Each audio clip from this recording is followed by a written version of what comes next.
Adjectives for people and personality के अंदर हम आज पढ़ेंगे। जैसे हिंदी में विशेष वर्ड्स होते हैं विशेष व्यक्तियों के लिए, है ना, एक शब्द में हम बोलते हैं, ऐसे इंग्लिश में भी एडजेक्टिव्स होते हैं for लोगों के लिए उनकी पर्सनैलिटी के अनुसार, है ना। जैसे कि एक वर्ड है एल्ट्रिस्टिक, हम हिंदी में जिसको कहते हैं परोपकारी। Altruistic, ALTRUISTIC, concern for the welfare of others, unselfish, निस्वार्थ भाव से जो व्यक्ति काम करता है, जो दूसरों की भलाई के लिए हमेशा तत्पर रहता है, ऐसी व्यक्ति के लिए हम ये वर्ड यूज कर सकते हैं। तो इस देखिए, हम उदाहरण से इसको समझते हैं। In this dog eat dog world where almost everyone is out for personal gain, it is happening to meet an altruistic person, है ना।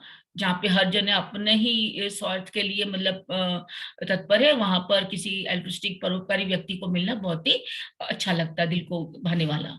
बायस्ड होता है, BIASCD, बायस्ड, जो होता है प्रिजुडिस्ड, है ना, अनडुली और अनफेली इन्फ्लुएंस्ड, जिसको हम झुका हुआ या पक्षपाती कह सकते हैं, है ना। Since Wasim is your best friend, I would expect him to be biased in your favor when you are involved in controversy with others. ना, जैसे बासिम क्योंकि तुम्हारा यह दोस्त है, तो मैं ऐसा आशा करूंगी वो तुम्हारे पक्ष में हो, है ना, जब तुम दूसरों के से तुम्हारा कोई कंट्रोवर्सी चलती हो।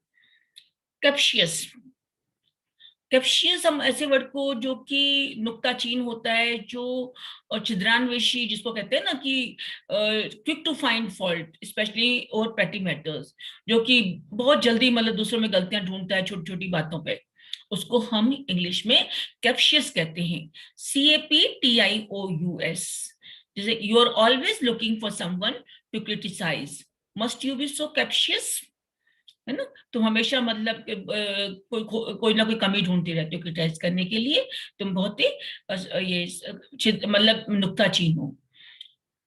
फिर है कॉन्साइंशियस। कॉन्साइंशियस वर्ड ईमानदार व्यक्ति के लिए प्रयुक्त होता है।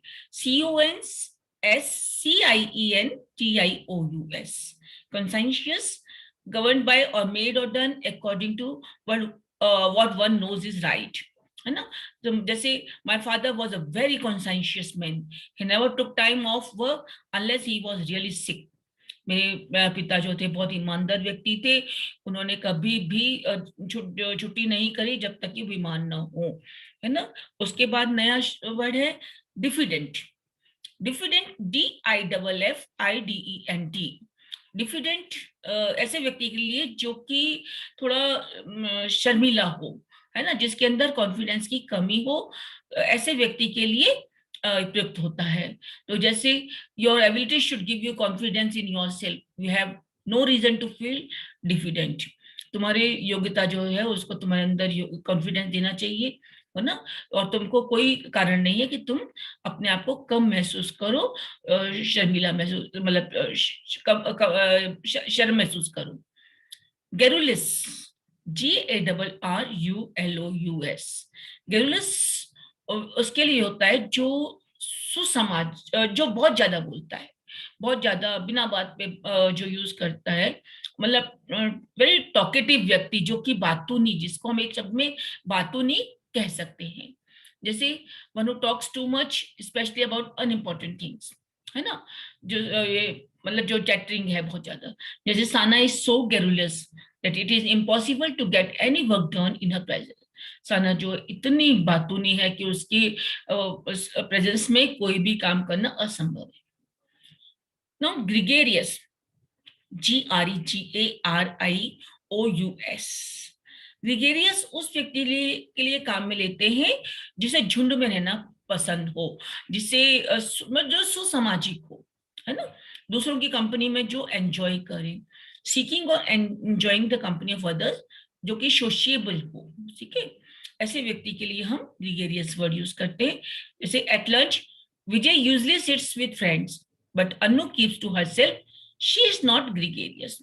लंच के समय विजय अक्सर अपने दोस्तों के साथ बैठता है, लेकिन अनु जो है अपने आप में रहती है, वो मिलनसार नहीं है, सामाजिक नहीं है। गलीबल, गलीबल होता है ऐसा व्यक्ति जो जल्दी ही दूसरों की बातों में आ जाता है, सीधा साधा जो ना भोला व्यक्ति। ऐसे व्यक्ति के लिए हम गलीबल यूज करते हैं वर्ड, GULLIBLE, है ना, इजीली डिसीव्ड और ट्रिक्ड, जो credulous. So don't be gullible, why must you believe everything you here, है ना, इतने भोले मत बनो, इतना नहीं होना, भोला नहीं होना चाहिए। तुमको क्यों मतलब विश्वास करना जो भी कुछ तुम सुनो उस पर। नेक्स्ट वर्ड है हॉटी, HAUGHTY, हॉटी। हॉटी होता है दम्भी, घमंडी, ऐसे व्यक्ति के लिए वर्ड यूज होता है। हैविंग और showing great pride in one self and disdain, contempt और स्कॉर्न फॉर अदर्स, जो दूसरों के लिए को तिरस्कार से देखे, है ना, और खुद घमंड में ऐसा रहे, प्राउड हो, एरोगेंट हो, है ना, सुपरसीलियस, ये अलग वर्ड है इसके लिए। तो she has a rather haughty manner, उसका मतलब जो है दम्भ से भरा हुआ, यानी घमंड से भरा हुआ व्यवहार।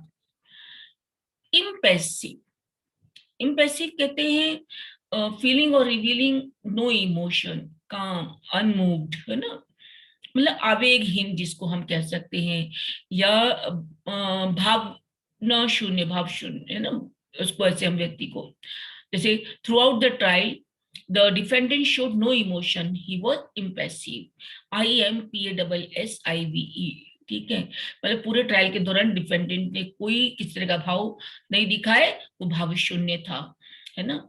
इम्पीचियस, इम्पीचियस होता है एक्टिंग सडनली विदाउट फोरथॉट, रैश, जो कि बिना सोचे समझे एकदम तुरंत, है ना, आवेग में आकर काम करता है, ऐसा व्यक्ति, ठीक है। तो I was too hasty in resigning, I acted on impulse, मैं it is not good to be impetuous, मतलब मैं बहुत ही जल्दी मैंने रिजाइन करा, मैंने बहुत जल्दी दिखाई रिजाइन करने में, मैंने आवेग में आकर काम किया, और ये अच्छा नहीं होता है, आवेगशील होना, है। अब ये इम्पल्सिव मतलब impelling, driving forward, acting or likely to act or impulse, such as an impulsive person, produced by or resulting from a sudden impulse, such as an impulsive liver। Impulsive हुई मतलब आवेगशील होना, है ना, आवेग में आकर कुछ भी आगे बढ़ना, कुछ भी काम करना। तो don't be so impulsive, think before you act, इतने आवेगशील नहीं हो, कुछ भी करने के पहले सोचो। Thank you.